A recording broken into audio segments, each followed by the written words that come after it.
Hi, this is Marcella from class of 2012. I'm going to do problem 49 on page 164, which says, a ski starts from rest and slides down a 22-degree incline 75 meters long. If the coefficient of friction is 0.090, what is the ski's speed at the base of the incline? And if the snow is level at the foot of the incline and has the same coefficient of friction, how far will the ski travel along the level? Use energy methods. So, we know the coefficient of friction, the length of the slope, and the degree. And what we're trying to find is the velocity at the end of the slope.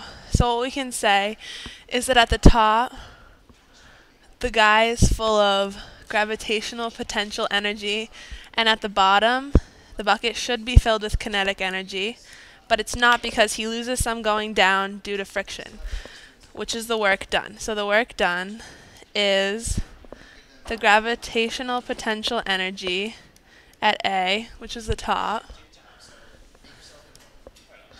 minus the kinetic energy at B. And we can also say that the work is force friction times the distance. And gravitational potential energy is mgh, the height at A, minus half mv squared at B. So v squared is what we're going to be solving for.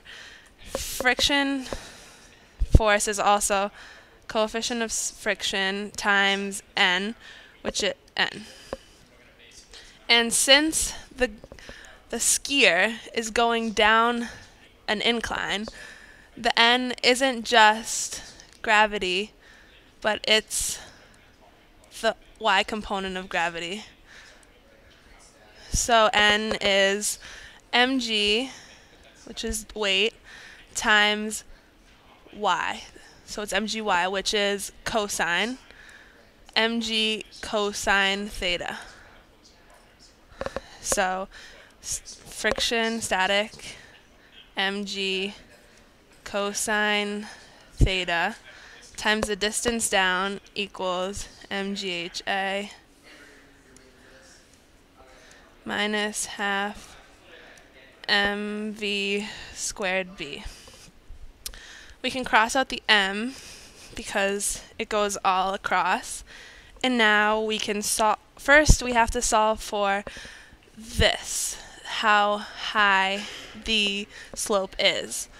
So we can say that since it's opposite over hypotenuse to find the height, we can say that the sine of 22 equals x, which is the opposite, over the hypotenuse, which we know is 75 meters. So it's 75 sine 22 will get us the height of the slope. 75 sine 22 equals 28 meters. So now we know the height, which we're going to have to use in gravitational potential energy. So now we can plug it in. 0.090 for static times gravity, which is 9.8, times the cosine of 22,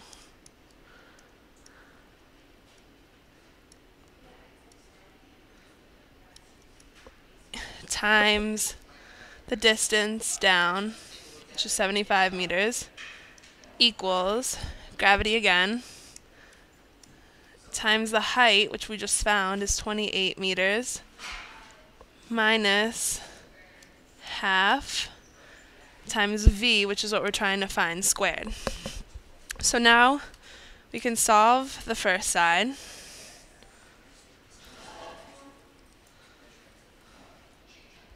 And we find that it equals 61.33. And the gravitational potential energy equals 274.4. And then we can subtract 274.4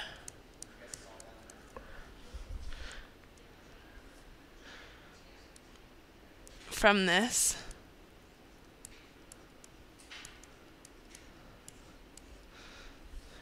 And all we're left with on this side is half v squared negative. So 61.33 minus 274.4 equals negative 213.1 equals negative 1/2 v squared. So we can multiply this both sides by negative 2. And so now this equals, we'll bring it up here, 426.14 equals v squared. So now if we take the square root of both, the square root of 426 will be the final velocity, which we get to be 20.6. So that's the answer to the first part of the problem. If we want to do it in sig figs, it would be 21 meters per second equals velocity.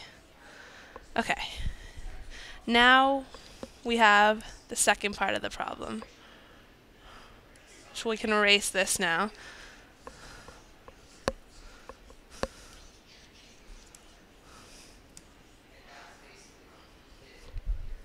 Okay, for the second part, what we're trying to find for is the distance that it travels. For this, we can draw a free body diagram.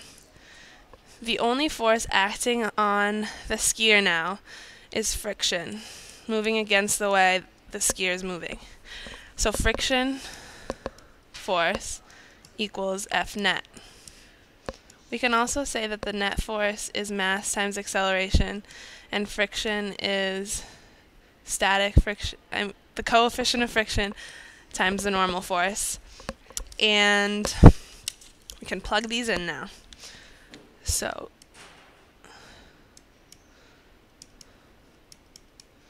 we can cancel out the masses, and 0.090 times gravity, 9.8, equals the acceleration. So we find the acceleration to be 0.882 meters per second squared. Now comes the easy part. All we have to do is plug this into a kinematics equation. We'll plug it into our first one. I'll do it in a different color. V F squared equals VO squared plus 2 times acceleration times the change in x, our variable we're solving for. And we know the velocity final, if it comes to rest, has to be 0. And the velocity initial we found is 21 meters per second. So velocity initial squared is 441, which we can then add to the other side, equals 2a, which we found was 0.882 times the change in x. So 2 times 0.882 gets us negative, going up here, 441 equals 1.764 times the change in x. And then we just divide 441 divided by 1.764 is 250. The reason we had the negative was because it was a frictional force, so we can just say that it went along 250 feet rather than negative. And that's the answer to B. Thank you.